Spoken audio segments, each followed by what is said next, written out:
Good morning all of you.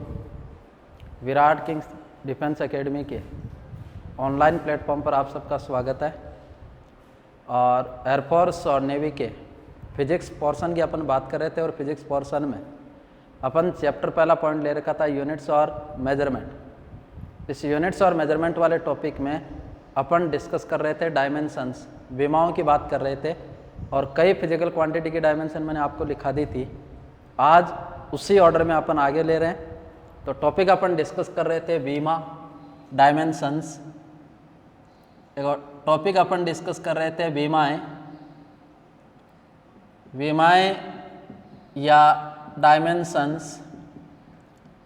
कुछ एक और डायमेंशंस अपन पढ़ लेते हैं। विमाएं, अगली फिजिकल क्वांटिटी की विमा अपन लिख रहे हैं किसकी? आवर्तकाल। डायमेंशन अपन लिख रहे हैं आवर्तकाल। आवर्तकाल को अपन बोलते हैं टाइम पीरियड। टाइम पीरियड आवर्तकाल को व्यक्त किया जाता है कैपिटल टी के द्वारा। आवर्तकाल को किसके द्वारा व्यक्त किया जाता है? Capital T. आवर्तकाल अपन किसे कहते हैं कि एक दोलन या एक कंपन में।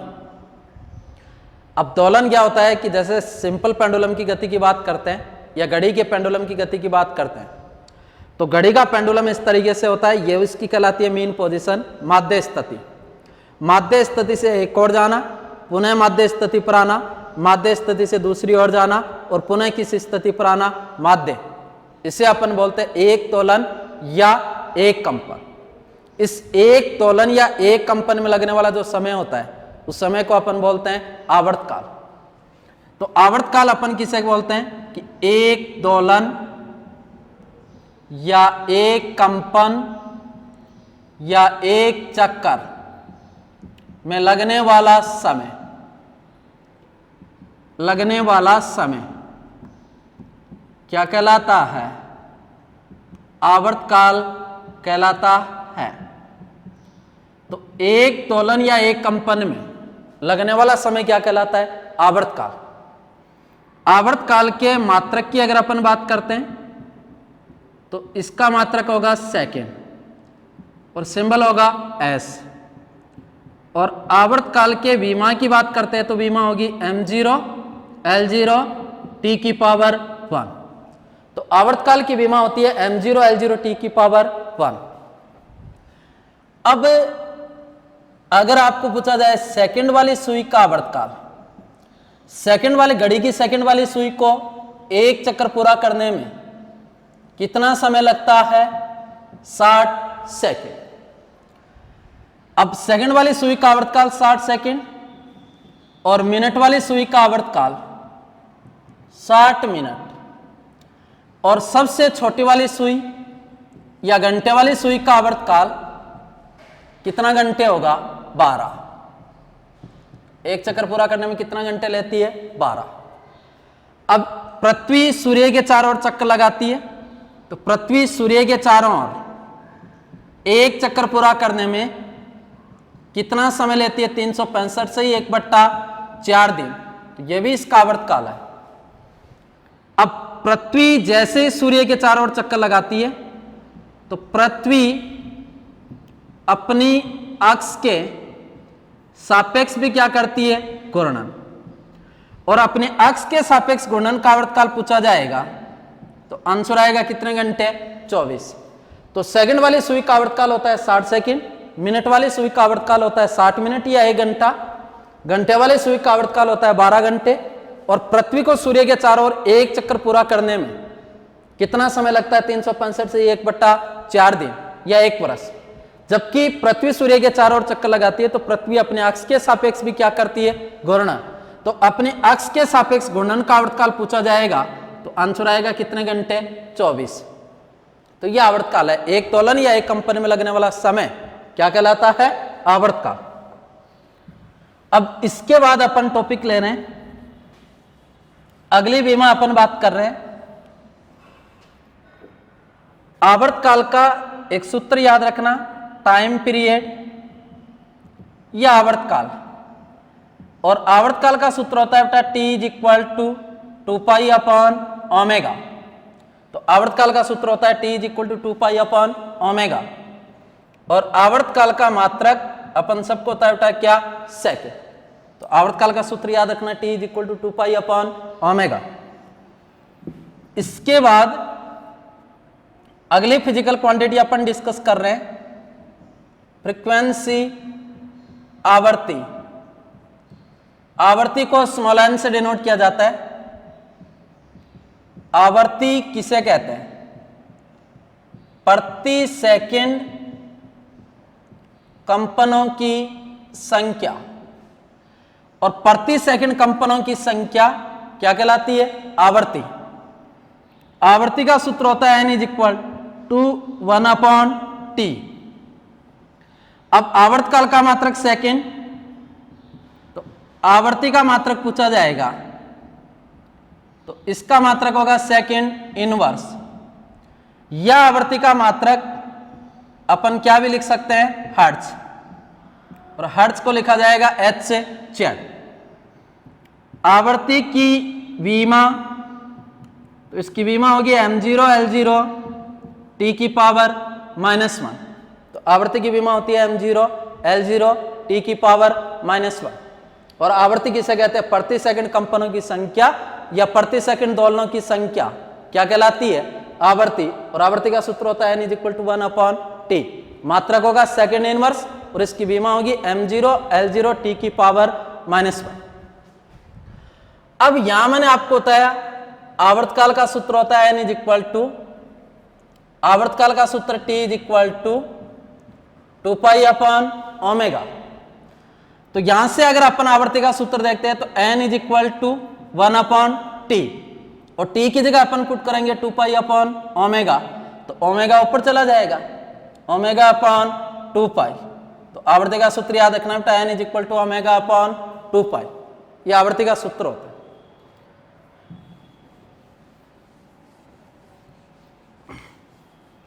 इसके बाद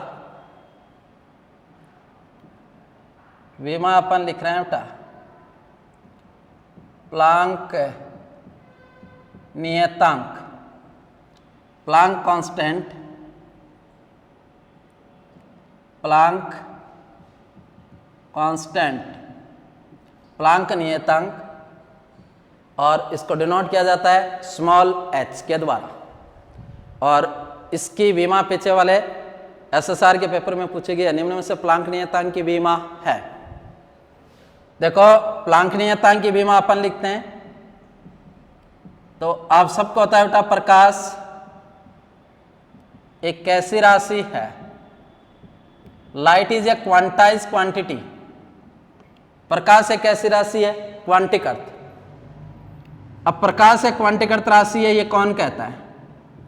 प्लांक का एक सिद्धांत है जिसे अपन बोलते हैं प्लांक का क्वांटम सिद्धांत। अब प्लांक क्वांटम थ्योरी या प्लांक के क्वांटम सिद्धांत के अनुसार अपन ये बोलते हैं प्रकाश एक ऐसी राशि होती है क्वांटिकृत, और प्रकाश एक क्वांटिकृत राशि होने के कारण प्रकाश ऊर्जा का विनिमय सतत रूप से न होकर ऊर्जा के छोटे छोटे पैकेट्स के रूप में होता है, और ऊर्जा के जिन छोटे छोटे पैकेट्स के रूप में होता है उसको अपन बोलते हैं क्वांटा, या क्या बोलते हैं? फोटोन। अब क्वेश्चन आ जाए कि प्रकाश का क्वांटा है, तो आंसर जाएगा प्रकाश का क्वांटा क्या होता है? फोटोन। अब प्रकाश को संचरित होने के लिए किसकी आवश्यकता नहीं होती? माध्यम, अर्थात प्रकाश किस में भी गमन कर सकता है? निर्वात। और निर्वात में गमन करने के कारण अपन बोल सकते हैं कि प्रकाश एक कैसी तरंग होती है? Electromagnetic wave. तो प्रकाश एक कैसी तरंग होती है? विद्युत चुंबकीय तरंग। अब विद्युत चुंबकीय तरंग के कारण नेचर में पाए जाने वाले जितने भी इलेक्ट्रोमैग्नेटिक वेव होती है उन सब की प्रकृति होती है अनुप्रस्थ। अनुप्रस्थ का मतलब कैसी प्रकृति होती है? ट्रांसवर्स। तो अगला क्वेश्चन ये बनता है कि प्रकाश तरंगों की प्रकृति होती है अनुदैर्घ्य, अनुप्रस्थ, दोनों ही नहीं। तो आंसर जाएगा प्रकाश तरंगों की प्रकृति कैसी होती है? अनुप्रस्थ, जबकि ध्वनि तरंगों की प्रकृति अनुदैर्घ्य होती है। यही कारण होता है कि ध्वनि तरंगों का ध्रुवण नहीं होता, जबकि प्रकाश तरंगों का क्या हो सकता है? ध्रुवण। क्योंकि ध्रुवण के लिए नेसेसरी कंडीशन होती है या पोलराइजेशन के लिए आवश्यक शर्त यह होती है कि उन तरंगों की प्रकृति कैसी होनी चाहिए, अनुप्रस्थ। तो इन प्रकाश तरंगों का प्रकृति अनुप्रस्थ होने के कारण इन प्रकाश तरंगों का कौन सी फिनोमेना हो सकती है, ध्रुवण, पोलराइजेशन हो सकता है इनका। तो हर पॉइंट को अपन को रिलेटेड पढ़ना। अब ये प्लांक का क्वांटम सिद्धांत ये कहता है कि प्रकाश एक क्वांटीकृत राशि होती है। क्वांटीकृत राशि होने का मतलब प्रकाश ऊर्जा का विनिमय सतत रूप से न होकर ऊर्जा के छोटे छोटे पैकेट्स के रूप में होता है, और ऊर्जा के जिन छोटे छोटे पैकेट्स के रूप में होता है उसको अपन बोलते हैं क्वांटा या फोटोन। अब कई बार ऐसा क्वेश्चन भी पूछ सकते हैं कि विद्युत चुंबकीय तरंगों का क्वांटा होता है, तो विद्युत चुंबकीय तरंगों का क्वांटा भी क्या होगा, फोटोन, क्योंकि प्रकाश एक ऐसी तरंग होती है विद्युत चुंबकीय तरंग। अब ये प्रकाश का क्वांटा फोटोन होता है। फोटोन का पहला गुण होता है कि फोटोन की जो ऊर्जा होती है वो विकिरण की आवृत्ति के समानुपाती। तो एनर्जी ऑफ फोटोन या फोटोन की ऊर्जा, और फोटोन की जो ऊर्जा होती है वो विकिरण की आवृत्ति के समानुपाती होती है। तो E प्रोपोर्शनल न्यू, क्योंकि फोटोन की ऊर्जा होती है वो विकिरण की आवृत्ति के समानुपाती। कोई भी समानुपाती चिन्ह खोलते हैं अपन एक नियतांक लगाते हैं, तो फोटोन की ऊर्जा का सूत्र होता है E is equal to H nu. H से यहां एक समानुपातिक नियतांक है और H जो समानुपातिक नियतांक है उसको अपन बोलते हैं कौन सा नियतांक, प्लांक। इस प्लांक नियतांक की वैल्यू होती है 6.63 गुणा 10 की पावर -34 और मात्रक होता है इसका जूल गुणा सेकंड। तो ये प्लांक नियतांक। यहां से इस प्लांक नियतांक की विमा लिखें तो प्लांक नियतांक H is equal to E upon nu. तो इसका मात्रक तो हो गया जूल गुणा सेकंड। ये तो किस पद्धति में, एमकेएस। सीजीएस पद्धति में लिखेंगे तो जूल की जगह अर्ग, क्योंकि ऊर्जा का कार्य का मात्रक मैंने बताया अर्ग होता है, और कार्य किसका रूप होता है, ऊर्जा का। तो H is equal to E upon nu. E ऊर्जा है, न्यू क्या है, आवृत्ति। अब यहां से इसकी विमा लिखते हैं तो ऊर्जा या कार्य की विमा तो होती है m1L2 T-2, और आवृत्ति मैंने अभी आपको विमा बताई m0L0 T की पावर -1। अब जैसे ये T की पावर -1 ऊपर जाएगी तो पावर किसकी हो जाएगी, प्लस। तो यहां से प्लांक नियतांक की विमा पूछी जाएगी तो H is equal to m1L2 T की पावर -1। तो ये पिछली बार एसएसआर के पेपर में पूछी गई थी कि प्लांक नियतांक की विमा है, तो प्लांक नियतांक की विमा होगी H is equal to m1L2 T की पावर -1। तो m1L2 T की पावर -1। इसके बाद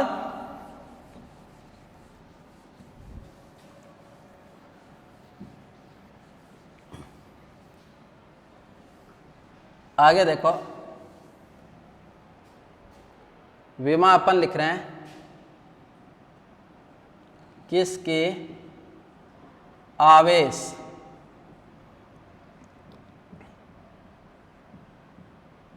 आवेश का मतलब चार्ज।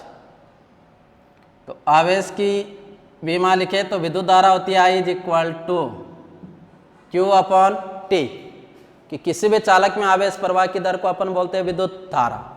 तो विद्युत धारा I इज इक्वल टू होता है Q अपॉन T। तो Q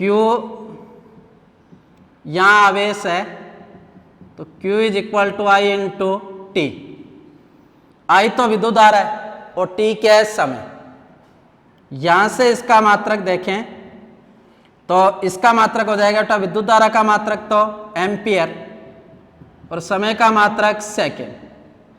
तो इसका मात्रक होता है, सिंबल के रूप में लिखेंगे एम्पियर गुणा सेकेंड, और इस एम्पियर गुणा सेकेंड को कंबाइंड रूप से अपन लिख सकते हैं कूलाम, और कूलाम का सिंबल होता है C। यहां से अगर अपन इसकी विमा लिखें तो देखो द्रव्यमान का कोई भी मात्रक नहीं, विमा 0। लंबाई का कोई भी मात्रक नहीं, विमा 0।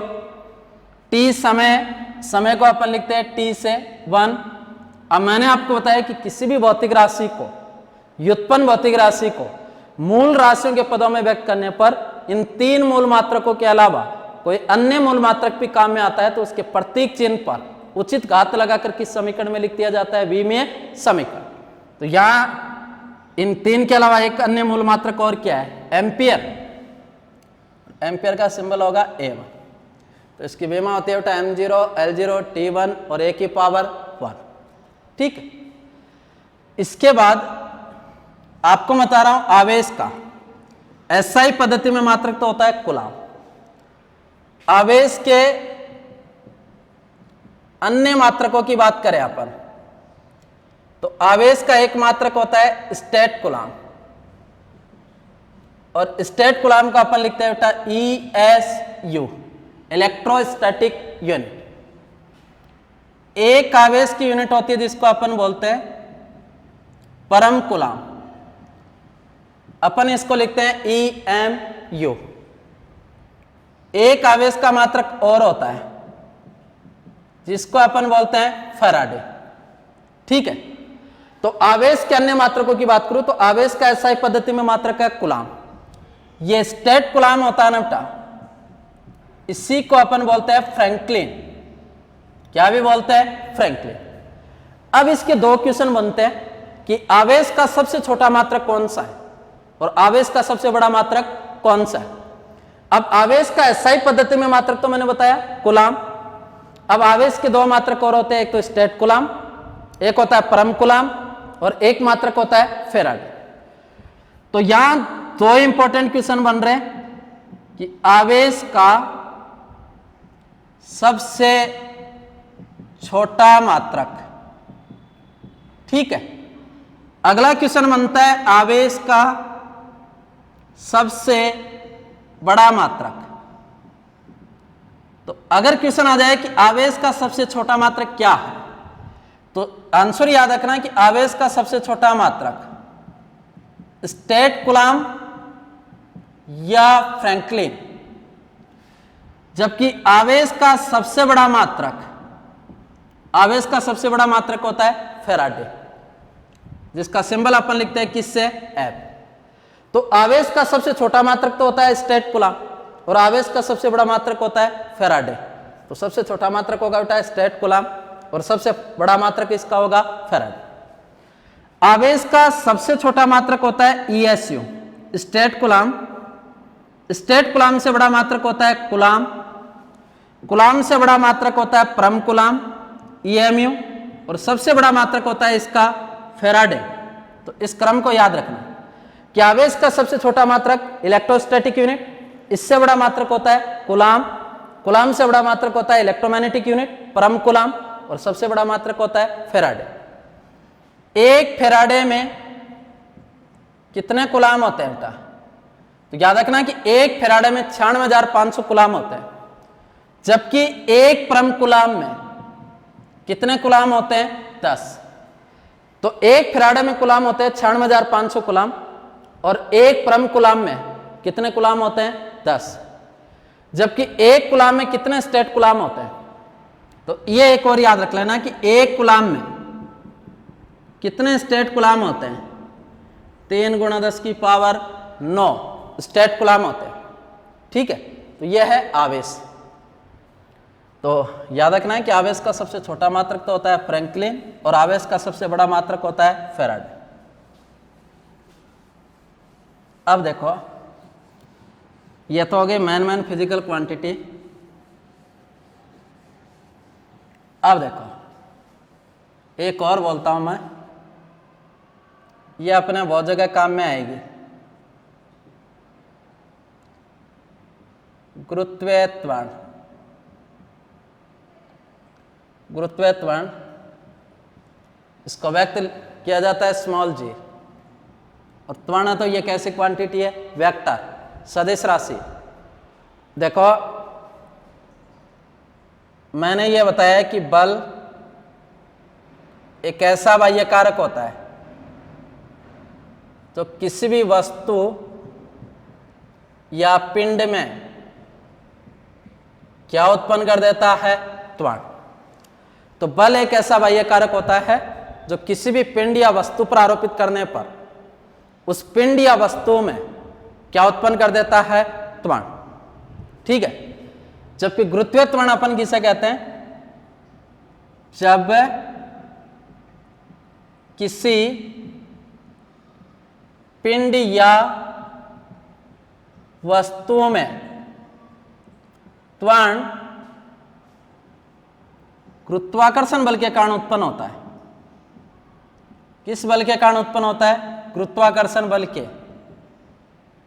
कारण उत्पन्न होता है। तो इससे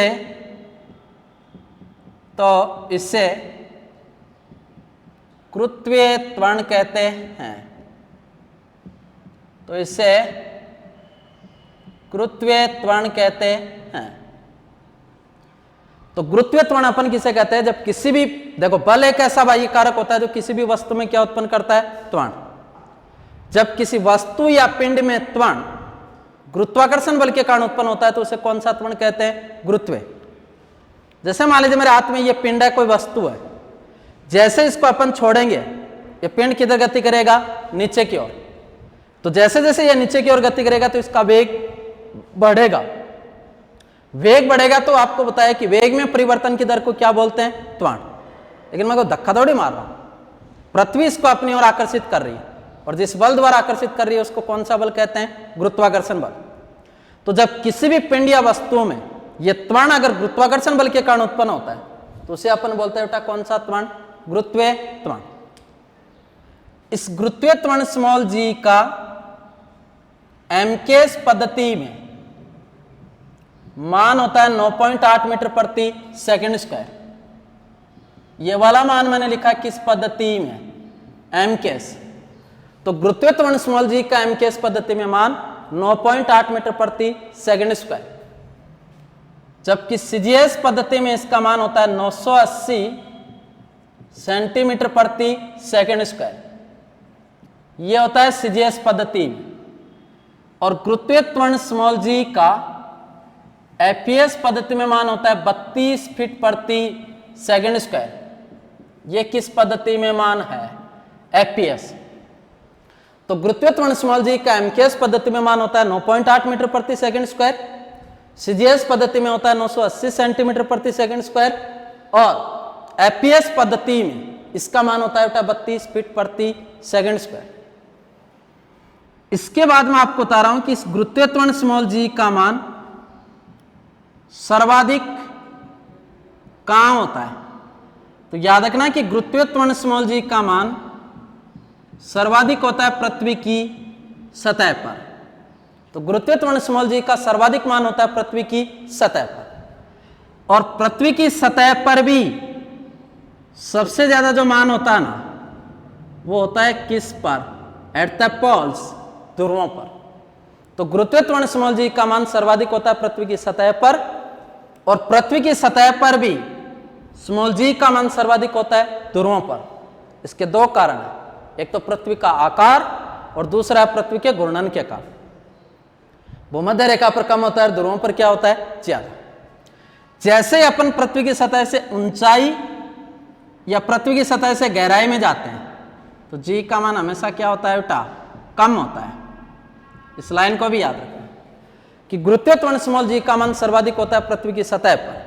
जैसे पृथ्वी की सतह से ऊंचाई अर्थात पर्वत की चोटी पर, पृथ्वी की सतह से गहराई पे अर्थात खदान में या चंद्रमा पर कहीं भी जाते हैं, जैसे ही ऊंचाई और गहराई में जाते हैं तो गुरुत्वीय त्वरण का मान हमेशा क्या होता है? कम। लेकिन ऊंचाई पर जो कमी होती है वो गहराई की तुलना में दुगुनी होती है। अगर मैं ये कहूँ कि किसी वस्तु को नीचे की ओर लाने पर उसके गुरुत्वीय त्वरण में 10% की कमी हो रही है तो ऊंचाई पे जाने पर कितनी होगी? 20, दुगुनी होती है। यह तो गुरुत्वाकर्षण वाले चैप्टर में अपन डिटेल से पढ़ लें। तो यह तो मैंने कई फिजिकल क्वांटिटी की आपको विमा बताई है। बाकी जैसे जैसे चैप्टर आगे चलते रहेंगे सिलेबस को अपन कवर करेंगे और बहुत सारी फिजिकल क्वांटिटी आएगी जिसकी अपन यूनिट और डायमेंशन लिखते रहें। एक बार मैं यहीं इस बीमा को स्टॉप करता हूँ क्योंकि हजारों फिजिकल क्वांटिटी है। अब जैसे आगे अपन कोई नया चैप्टर शुरू करेंगे उसमें कोई टॉपिक आएगा उसकी बीमा वहाँ लिखा देंगे, ठीक है? तो वो तो चलता रहेगा।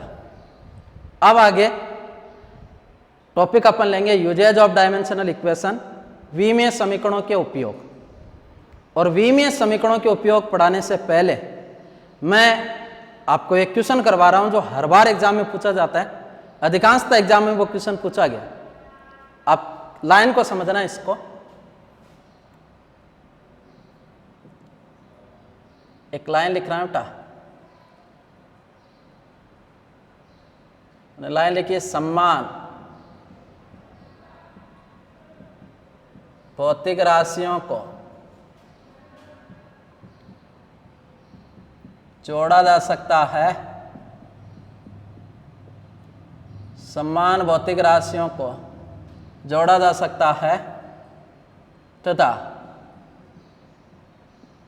समान भौतिक राशियों को घटाया जा सकता है या अंतर किया जा सकता है। एक लाइन को सुनना, एक लाइन मैंने लिखी है बोर्ड पर कि समान भौतिक राशियों को जोड़ा जा सकता है और समान भौतिक राशियों को ही घटाया जा सकता है। ऐसा करने पर इनकी विमीय समीकरण में या विमाओं में, विमीय समीकरण में कोई भी परिवर्तन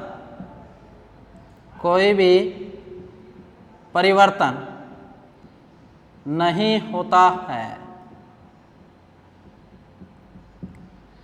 वो शानदार लाइन लिखिए, इस लाइन पे बहुत बार क्वेश्चन पूछा जाता है। एक लाइन मैंने बताई कि फिजिक्स में समान भौतिक राशियों को जोड़ा जा सकता है और समान भौतिक राशियों को ही घटाया जा सकता है, लेकिन ऐसा करने से उसकी विमा में कोई भी परिवर्तन नहीं होता। ऐसा करने पर उसकी विमाओं में कोई भी परिवर्तन नहीं होता। जैसे मैं कहूं कि मेरी हाइट 5 फीट है या 6 फीट है, जो भी बोलो, कि मेरी हाइट 5 फीट है और मैं 2 फीट के पोडियम पे खड़ा हो गया। इस लेक्चर जहां मैं लेक्चर दे रहा हूं उस पोडियम पे खड़ा हो गया, जिसकी हाइट मैं आपको बता रहा हूं 2 फीट। तो अब अगर मेरी नीचे से हाइट देखी जाएगी तो हाइट कितनी फीट हो जाएगी? 7। तो मेरा कहने का मतलब यह कि समान भौतिक राशियों को जोड़ा जा सकता है और समान भौतिक राशियों को घटाया जा सकता है, लेकिन ऐसा करने से उसकी विमाओं में कोई भी परिवर्तन नहीं होता।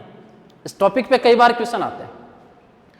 जैसे मैंने एक लिखा, एक राशि लिखी बेटा x और एक राशि मैंने लिखी y, दोनों का मैंने योग कर दिया x प्लस वाई, और x plus y is equal to मैंने क्या लिखा? z। एक लिख दिया x plus y is equal to z। अब अगर यहां x दूरी है तो डेफिनेटली यहां y भी क्या होगी? दूरी, और z भी क्या होगी? दूरी। लाइन को समझना, अगर x दूरी है तो y भी क्या होगी? दूरी, और z भी क्या होगी? दूरी। अगर मैं इसको ऐसा लिखता हूं x minus y is equal to z, तो अगर यहां x चाल है तो y भी क्या होगी? चाल, और z भी क्या होगी? चाल। तो मैं आपको बता रहा हूं कि समान भौतिक राशियों को जोड़ा जा सकता है और समान भौतिक राशियों को घटाया जा सकता है, लेकिन ऐसा करने से उसकी विमाओं में कोई भी परिवर्तन नहीं होगा। अगर x दूरी है ना तो y भी दूरी होगी और z भी दूरी होगी। अब इसको अगर मैं लिखूं 5 metre plus 10 metre is equal to 15 metre. अब ये मीटर है तो इसकी विमा L1, इसकी विमा L1 और इसकी विमा भी L1। विमा में कोई भी परिवर्तन नहीं होगा। तो ये हमेशा याद रखना कि समान भौतिक राशियों को जोड़ा जा सकता है और समान भौतिक राशियों को घटाया जा सकता है, लेकिन ऐसा करने से उसकी विमाओं में कोई भी परिवर्तन नहीं होगा। अब एक क्वेश्चन कई बार पूछा जाता है,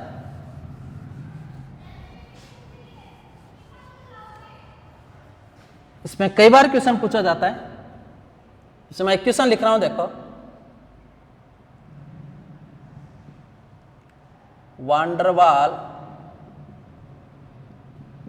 गैस समीकरण, वांडरवाल गैस समीकरण P प्लस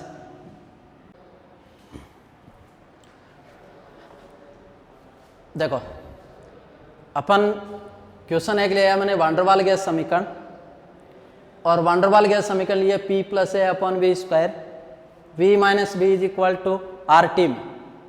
यदि P दाब है, V आयतन है, T ताप है, R सार्वत्रिक गैस नियतांक है, A और B नियतांक है, कोई कांस्टेंट है, तो अगला ये कह रहा है कि अगर इस वांडरवाल गैस समीकरण में P दाब, V आयतन, T ताप, R गैस नियतांक है, तो नियतांक A व B का मात्रक और क्या लिखिए वीमा। और ये क्वेश्चन कई बार एग्जाम में पूछा गया। अब इस क्वेश्चन को सॉल्व आउट करने के लिए मैंने आपको ये कह दिया कि समान भौतिक राशियों को जोड़ा जा सकता है और समान भौतिक राशियों को ही घटाया जा सकता है, लेकिन ऐसा करने से इसकी बीमा में कोई भी परिवर्तन नहीं हो। अब अगला इसमें अपन को कह रहा है, पहले तो अपन थोड़ा सा डिस्कस कर लेते हैं। देखो गैस होती है ना, गैसें दो प्रकार की होती है। एक तो गैस होती है, इसको बोलते हैं आइडियल गैस। कौन सी गैस? आदर्श गैस। और एक गैस होती है, उसको अपन बोलते हैं वास्तविक गैस, आइडियल और रियल गैस। तो गैसें दो प्रकार की होती है, एक तो होती है आइडियल गैस, आदर्श गैस, और दूसरी गैस होती है उसको अपन बोलते हैं वास्तविक गैस। आदर्श गैस कौन सी होती है? एक ऐसी गैस जो आदर्श गैस समीकरण, और आदर्श गैस समीकरण होती है बेटा PV is equal to NRT.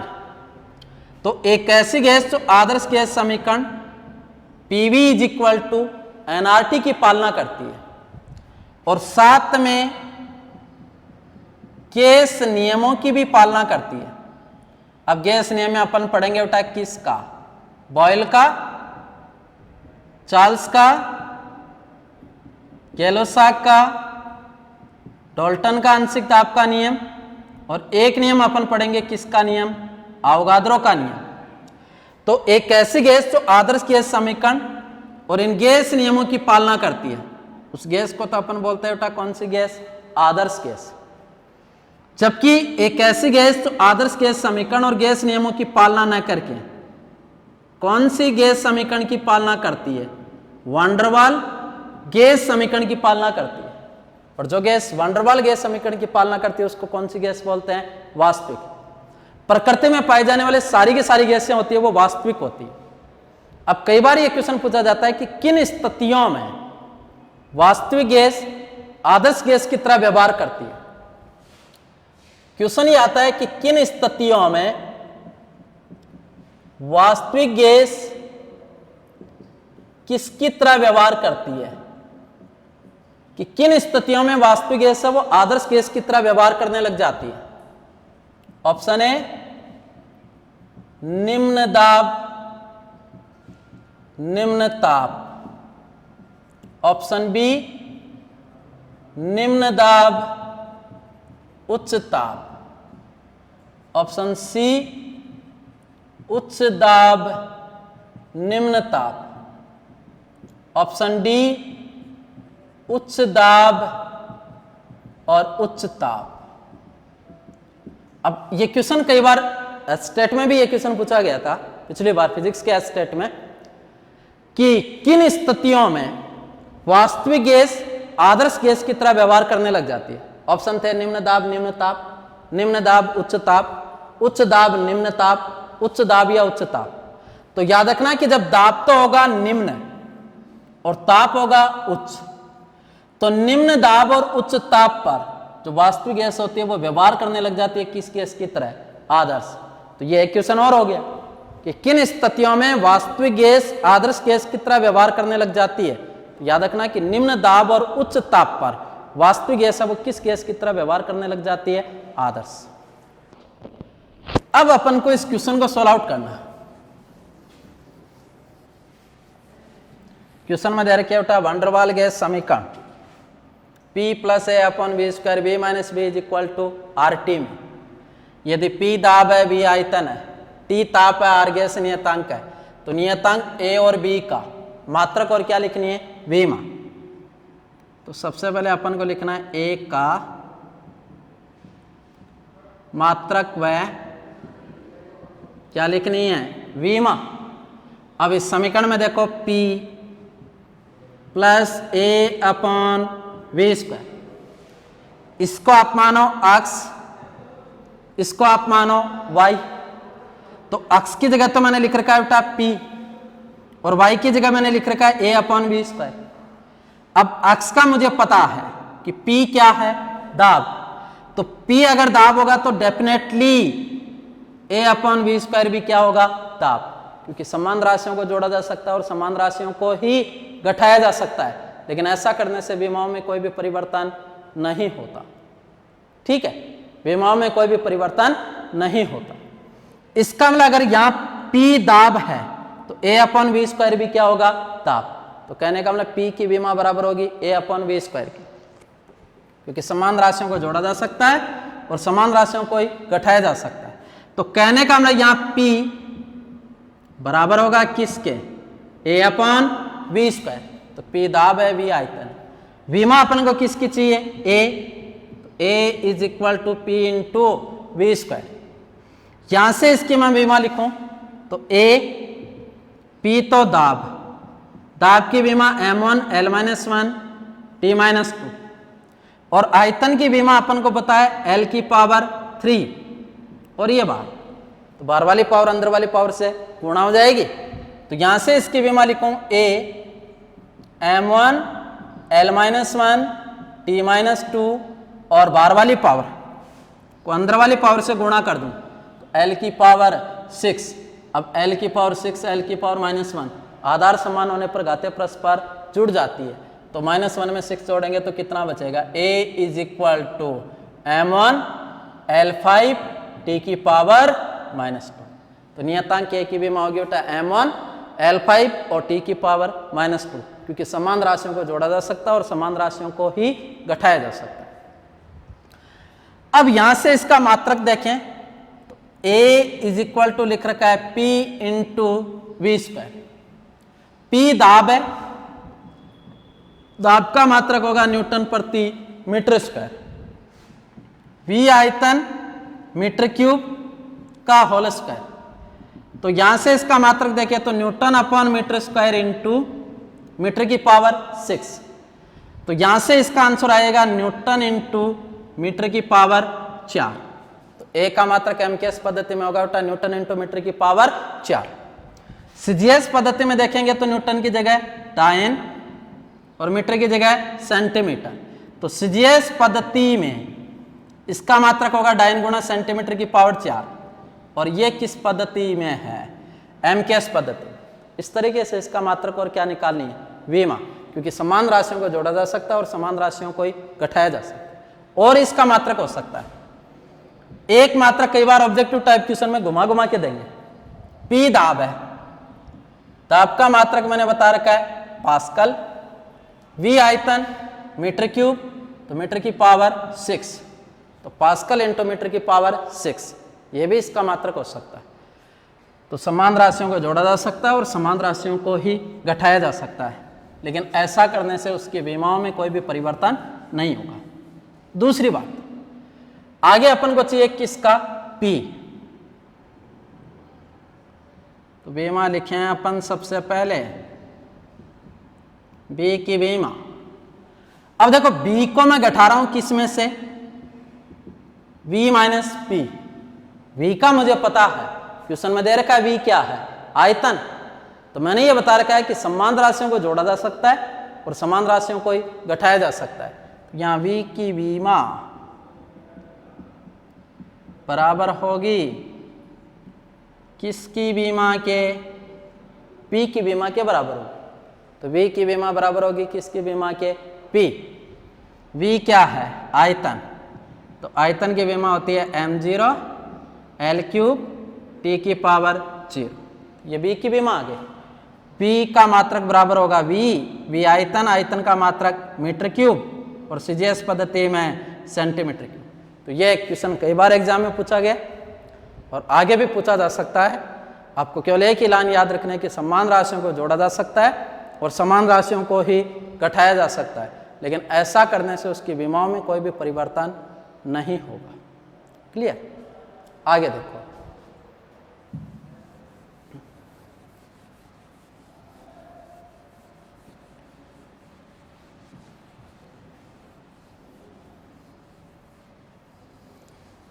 एक क्वेश्चन ऐसा दे दो मैं, जैसे b माइनस एक्स स्क्वायर में यदि अक्ष दूरी है तो, b माइनस एक्स स्क्वायर में यदि अक्ष दूरी है तो b का मात्रक व क्या लिखिए, विमा लिखिए। b माइनस एक्स स्क्वायर में यदि अक्ष दूरी है तो b का मात्रक और क्या लिखिए, विमा। अब देखो b में से मैं घटा रहा हूँ, किसको घटा रहा हूँ, एक्स स्क्वायर को, और अगला दिया है कि अक्ष क्या है, दूरी। तो एक ही लाइन याद रखने की साहब, समान राशियों को जोड़ा जा सकता है और समान राशियों को ही घटाया जा सकता है। तो यहाँ b की विमा बराबर होगी किसकी, विमा के। b की विमा बराबर होगी किसके, अक्ष स्क्वायर के। तो b अक्ष क्या है, दूरी, तो l की पावर 2।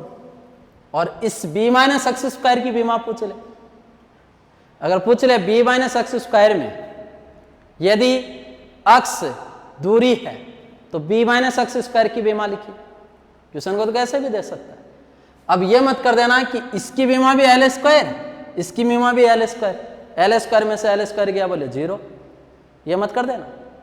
क्यों, जैसे मैंने लिखा 10 मीटर b की जगह, या मैंने लिखा 10 मीटर स्क्वायर, ठीक, अक्ष की जगह मैंने लिख दिया 5 मीटर स्क्वायर। 10 मीटर स्क्वायर में से 5 मीटर स्क्वायर गया, कितना बचा, 5 मीटर स्क्वायर। ये यदि क्षेत्रफल है, ये भी क्षेत्रफल है और इसका अंतर भी क्या होगा, क्षेत्रफल।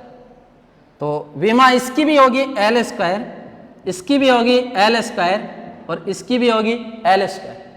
अब मान लीजिए ये b, ये अक्ष स्क्वायर है, तो ये क्या हो गया, b माइनस अक्ष स्क्वायर। तो b की विमा यदि एल स्क्वायर, अक्ष स्क्वायर की विमा यदि एल स्क्वायर, तो b माइनस अक्ष स्क्वायर की विमा भी होगी क्या, एल स्क्वायर। क्योंकि समान राशियों को जोड़ा जा सकता है और समान राशियों को ही घटाया जा सकता है, लेकिन ऐसा करने से उसकी विमाओं में कोई भी परिवर्तन नहीं हो। इस टॉपिक पे एक क्वेश्चन पूछे जा सकते हैं, ठीक है। और अपने इस तरीके की विमा आएगी। अब जो मैं पॉइंट डिस्कस करने जा रहा हूं,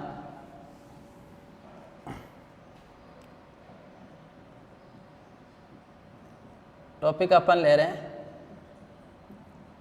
V में समीकरणों के उपयोग, V में समीकरणों के उपयोग, uses of dimensional equation, uses of dimensional equation, V में समीकरणों के उपयोग। पहला उपयोग मैं ले रहा हूं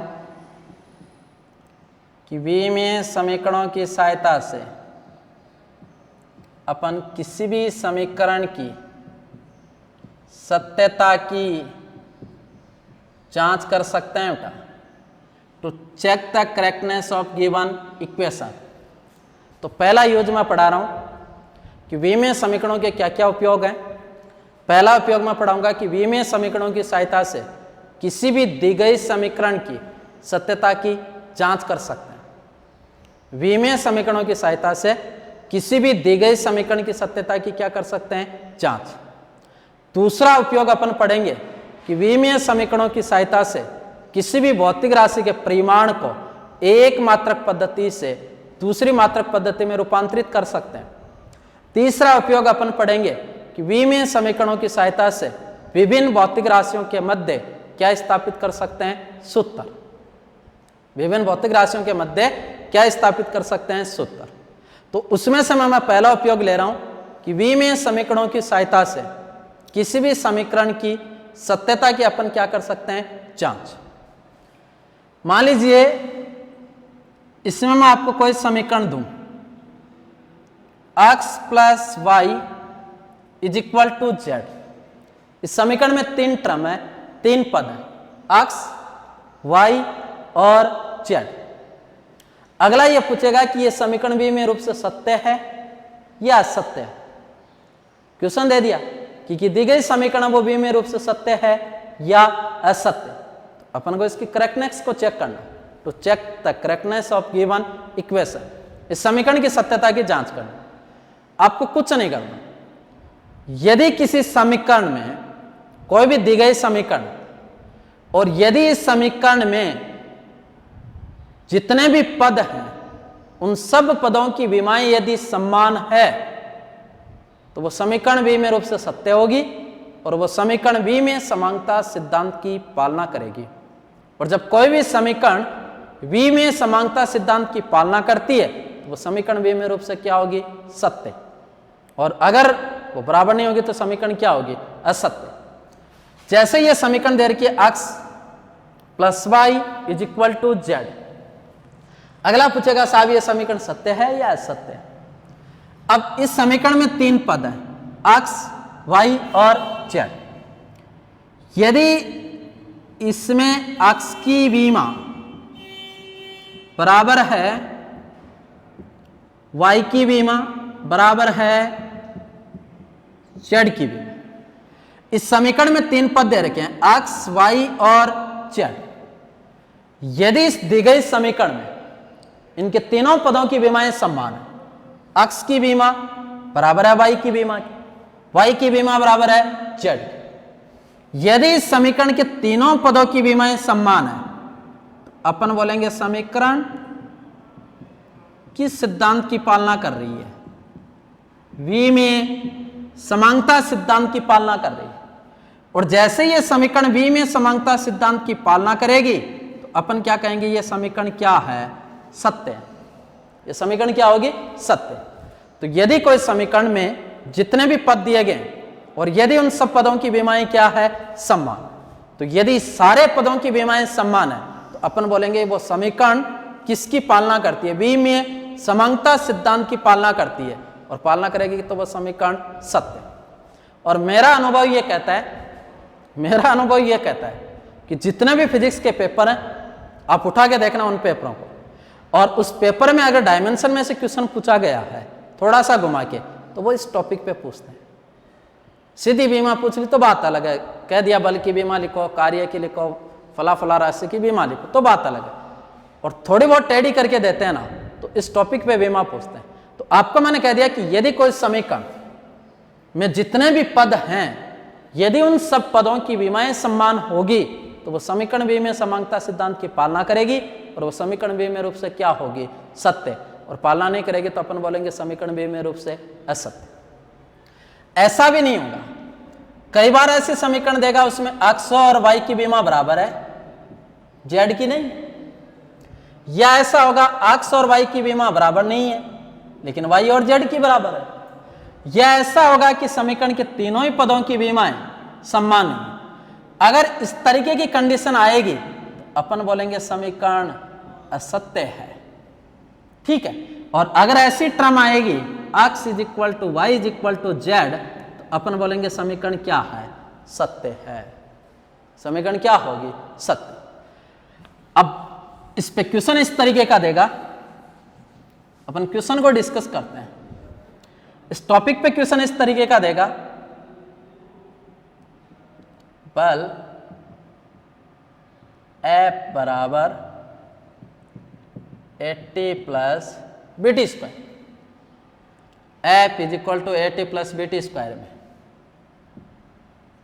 F बल T समय है तो नियतांक A व B का मात्रक व विमा लिखिए।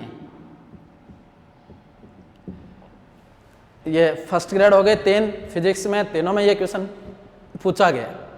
क्वेश्चन की लैंग्वेज को चेंज कर देते हैं। x is equal to 80 plus BT square. अब इस क्वेश्चन को अपन अलग अलग तरीके से देखें। एक तो इस क्वेश्चन की लैंग्वेज ये होगी, आपको दोनों की नहीं पूछेगा, कई बार युग्म में पूछ लेता है, कई बार एक कांस्टेंट की विमा पूछ लेता है, और कई बार पूछेगा ये दिया गया नियतांक कौन सी भौतिक राशि है, तो वह अपन को मात्रक और विमा से पता करना होगा। अब जैसे ये समीकरण दे दी बल F is equal to AT plus BT square में, F बल है, F बल है, T समय, A और B नियतांक है। अगला पूछ रहा है इस नियतांक A और B का मात्रक और क्या लिखिए, विमा। अब एग्जाम में तो ये क्वेश्चन एक ही पूछेगा, लेकिन यहां अपन इसको पूरा डिस्कस कर लेते हैं। अब अगर ये समीकरण विमीय रूप से सत्य है तो ये तभी सत्य होगी जब इसके तीनों पदों की विमाएं क्या होगी, समान। तो आपको कुछ नहीं करना, अगर ये समीकरण सही है तो अपन लिखेंगे F की विमा बराबर होगी AT की विमा के, और AT की विमा बराबर होगी BT स्क्वायर की विमा के, तभी सत्य होगी। अगर इस समीकरण में ये तीन पद हैं F, AT और BT स्क्वायर, तो ये समीकरण यदि सत्य है तो इसके तीनों पदों की विमाएं समान। तो कहने का मतलब F की विमा बराबर होगी AT के और इसकी विमा होगी BT से। A बराबर है B के, B बराबर है C के, तो डेफिनेटली A बराबर होगा किसके, C। अब इसमें अगर अपन को A की विमा पूछे, F इक्वल है AT के। अब अगला तो मात्रक पूछ रहा है A और किसका, B का। इसका पूछ रहा है तो अपन इसको ऐसा भी तो लिख सकते हैं, A is equal to F upon T। अब अपन को पता है F बल है, बल का मात्रक न्यूटन, समय का मात्रक सेकंड, तो इसका मात्रक होगा बेटा न्यूटन प्रति सेकंड। बताओ बेटा ये किस पद्धति का है, एमकेस या एसआई पद्धति का है, ठीक है। अब सीजीएस पद्धति में लिखूं तो न्यूटन की जगह डायन और इसकी जगह तो ये सेकंड ही आएगा, डायन सेकंड इनवर्स। ये किस पद्धति का है, सीजीएस। ये किसका हो गया, सीजीएस। अब इसकी विमा पूछ रहा है तो बल की विमा होती है m1 L1 T-2 और इसकी विमा T1 ऊपर गई पावर किसकी, माइनस, तो इसकी विमा हो गई बेटा m1 L1 T-3। तो A की विमा तो हो गई m1 L1 T-3, इसका मात्रक हो गया बेटा न्यूटन प्रति सेकंड, न्यूटन प्रति सेकंड। इस तरीके से निकालना, और सीजीएस पद्धति में हो गया डायन प्रति सेकंड।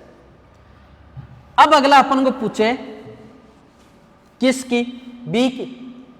अब बी की विमा पूछे, इसका मतलब F बराबर है BT स्क्वायर, तो यहां से B is equal to F upon T square, F बल न्यूटन प्रति सेकंड स्क्वायर, ठीक है। ये किस पद्धति का, एमकेस या किसका, एसआई, और न्यूटन की जगह अपन लिखेंगे डायन सेकंड इनवर्स स्क्वायर। ये किसका है, सीजीएस। विमा पूछे बी की, तो बी की विमा अगर आपको पूछ ले तो बी की विमा अगर अपन को पूछता है तो बल की विमा m1 L1 T-2 और समय की विमा T2, ऊपर गई पावर किसकी, माइनस की, तो ऊपर गए तो पावर माइनस की, तो आंसर आ जाएगा m1 L1 T-4। इस तरीके से लिखना, ठीक है। तो आपको ऐसे क्वेश्चन आते हैं तो उनको इस तरीके से सॉल्व आउट करना। एक और बताता हूं जैसे क्वेश्चन। अब एक बार फर्स्ट ग्रेड में ये क्वेश्चन पूछा गया, समीकरण x is equal to 80 plus BT square में यदि x दूरी t समय है तो नियतांक a का मात्रक व क्या लिखिए, विमा लिखिए। केवल एक का पूछ लिया आपकी बार, केवल एक का। x is equal to 80 plus BT square, x दूरी है, t समय। कई बार ऐसा क्वेश्चन भी पूछेगा कि समीकरण x is equal to 80 plus BT square में यदि x दूरी है, t समय है, तो नियतांक a कौन सी राशि, नियतांक ए कौन सी राशि, इस तरीके का क्वेश्चन देते। अब देखो, अब इस क्वेश्चन का अगर अपन सॉल्यूशन करते हैं, अपन लिखेंगे x बराबर होगा AT के बराबर होगा BT स्क्वायर, और अगर ऐसा नहीं होगा तो ये समीकरण सत्य नहीं होगी। x is equal to AT plus BT square, a का पूछ रहा है, a is equal to x upon t, x दूरी है, t समय, दूरी का मात्रक मीटर, समय का मात्रक सेकंड, तो MKS पद्धति में मात्रक होगा बेटा मीटर प्रति सेकंड, और CGS पद्धति में हो जाएगा सेंटीमीटर प्रति सेकंड, ठीक है। और बीमा पूछेगा तो दूरी की बीमा L, समय की T, तो इसकी बीमा होगी m0 L1 t की पावर -1। अब अगला पूछ ले a कौन सी राशि है, तो ये बीमा किसकी, मीटर प्रति सेकंड किसका मात्रक होता है, या तो चाल का या किसका होता है, वेग का, तो ये राशि या तो चाल होगी या वेग। अब इसी क्वेश्चन में मैं पूछ लूं b का मात्रक और बीमा लिखिए, कोई दिक्कत नहीं। x बराबर है किसके, BT स्क्वायर, तो p is equal to x upon T square, मात्रक लिखे मीटर अपॉन सेकंड स्क्वायर, तो मीटर प्रति सेकंड स्क्वायर, CGS पद्धति में सेंटीमीटर प्रति सेकंड स्क्वायर। बीमा लिखें तो बीमा हो जाएगी L1 और T2, और m काम में नहीं आ रहा, तो m0 L1 t की पावर -2। अब बताओ मीटर प्रति सेकंड। अब पूछ ले b कौन सी राशि है, आंसर जाएगा साहब b एक्सेलरेशन है, कौन सी राशि है, तो ये पहला यूज था। तो कोई भी समीकरण बीमा रूप से सत्य होगी अगर उसके सब पदों की बीमाएं क्या है, समान, और अगर समान नहीं होगी तो वह समीकरण क्या होगी, असत्य। बाकी अपन बाकी उपयोग कल की क्लास में डिस्कस करेंगे। चैनल को लाइक करना है, वीडियो को लाइक करना है, चैनल को सब्सक्राइब करना है और शेयर भी करना है। रेगुलर आप क्लास को देखते रहिएगा, जहाँ भी प्रॉब्लम आती है आप कमेंट में लिखोगे, उसका सॉल्व आउट होगा। Thank you. बाकी अपन कल डिस्कस करेंगे।